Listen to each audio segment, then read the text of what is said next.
अस्सलाम वालेकुम students. गुज़िश्ता lecture में हमने प्रेजेंट जो है वो कंप्लीट कर लिया था, यानी प्रेजेंट परफेक्ट कॉन्टिन्यूस के मुतालिक हमने किया था। तो उम्मीद है कि आपको उसकी समझ आई होगी।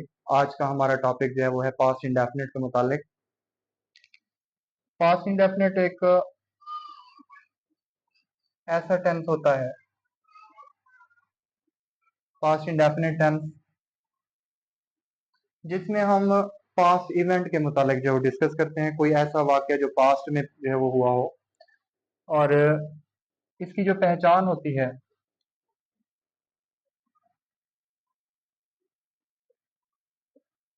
उर्दू सेंटेंस के आखिर में अलिफ ये छोटी या बड़ी हो सकती है, या इसके अलावा जो है वो ता था थी थे जैसे अल्फाज हो सकते हैं।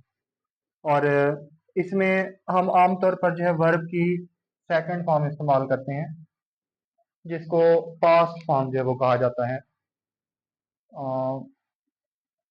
इसके अलावा सेंटेंस में जो हम हेल्पिंग वर्ब यूज करते हैं, क्योंकि जिस तरह आपने पढ़ा था ना, पास्ट इंडेफिनिट के अंदर हम वर्ब की फर्स्ट फॉर्म इस्तेमाल किया करते थे, लेकिन बाद सेंटेंस ऐसे भी होते थे जिसमें हमें उसे नेगेटिव बनाना होता था या इंट्रोगेटिव बनाना होता था।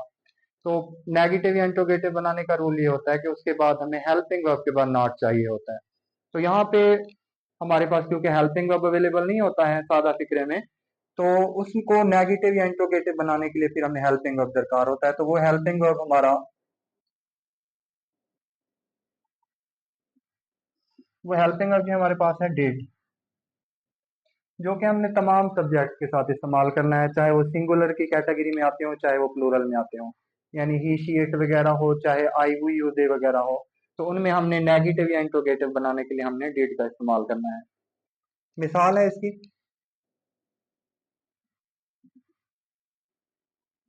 जैसे उसने खत लिखा। अब देखें, जैसे आपको पहचान में बताया गया है कि अलिफ ये छोटी या बड़ी हो सकती है, या फिर ता था थी थे जैसे अल्फाज हो सकते हैं। तो इसमें आपको जो है वो एग्जाम्पल के अंदर दिया हुआ है, यानी लिख, लिखना से लिखा, ठीक है, आखिर में अलिफ इसके आ रहा है। तो यही इसकी पहचान है पास्ट की। अब जब इसको हम ट्रांसलेट करते हैं, तो ट्रांसलेट करते हुए हमने देखना है उसका स्ट्रक्चर। स्ट्रक्चर जैसे हमने पढ़ा था कि सब्जेक्ट के बाद हमारे पास वर्ब की सेकंड फॉर्म होती है, और लास्ट में हमारे पास ऑब्जेक्ट होता है। ठीक है, सिंपल सेंटेंस स्ट्रक्चर। और जब उसको नेगेटिव बनाते हैं तो फिर हमें जरूरत पड़ती है हेल्पिंग वर्ब लगाने की। तो हमारे पास सेंटेंस जो है वो सिंपल में है, तो इसको हमने इस तरह ट्रांसलेट करना है, ही रोट अ लेटर, यानी उसने खत लिखा। अब इसमें देखें, आपको वर्ब की सेकंड फॉर्म दी हुई है, ठीक है, वर्ब की सेकंड फॉर्म, जो कि पास्ट इंडेफिनिट या सिंपल पास्ट में इस्तेमाल करते हैं। अब इसको अगर हमें नेगेटिव बनाना हो, यानी सेंटेंस हमारे पास हो कि उसने खत नहीं लिखा है, या उसने खत नहीं लिखा, उसने खत नहीं लिखा, तो उसमें हमने क्या करना है, डिड नॉट और वर्ब की फर्स्ट फॉर्म जो है इसमें इस्तेमाल करनी है। यानी सेंटेंस नेगेटिव फिर आपका इस तरह बन जाएगा,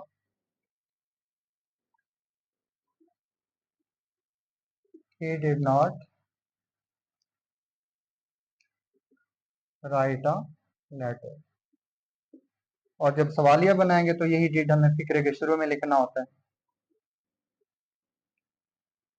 did he write a letter.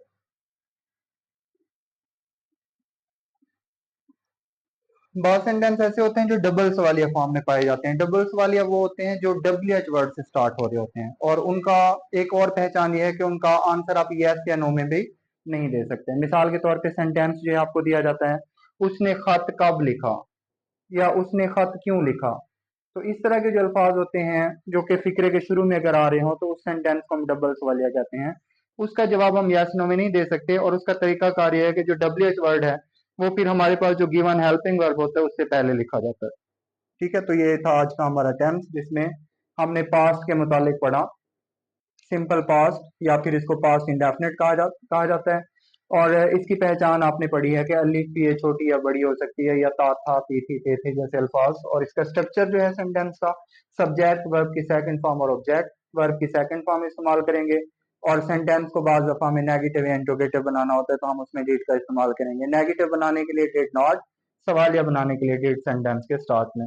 जैसे एग्जाम्पल है, उसने खत लिखा, ही रोट अ लेटर। अब इसको अगर नेगेटिव बनाना पड़े तो he did not write a letter, और सवालिया बनाएंगे तो did he write a letter.